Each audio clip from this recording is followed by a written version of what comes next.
Good afternoon and welcome back to the homestead. So we're out here in the power shed. Got our Hawke's Bay all back installed.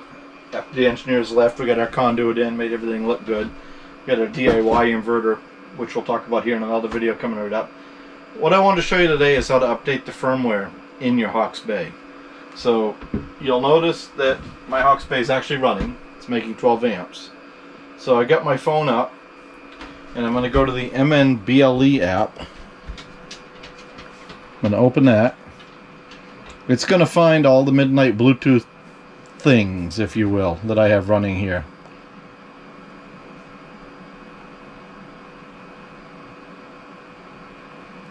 And once it finds an MNGP2, we can click on it. It's going to connect to that MNGP2.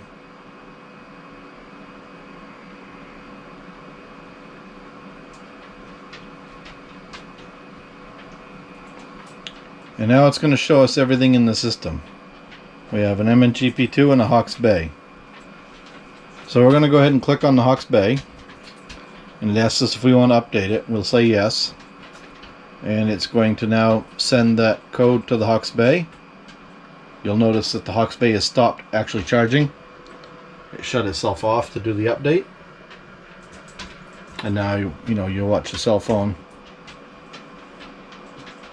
And you can see it takes a couple minutes to get there.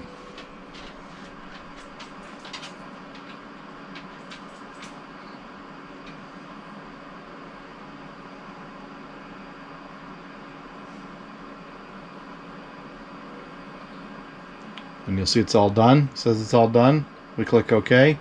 And the Hawke's Bay is going to install the new code, which will take probably about 30 seconds to a minute, and then it'll start working again. So we'll let that finish. To do the MNGP2, it'd be the same exact way. We would just click on the MNGP2 and we would say update, and it's going to do the same thing.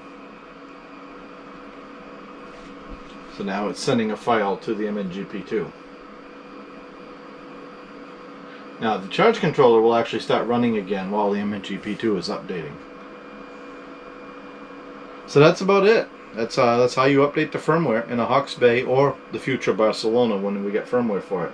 This will just go to 100%. It'll do the same thing. Wait for it to pop up and say it's done, and click OK, and they'll go right back to work when they're ready. So thanks for watching. Don't forget to like and subscribe.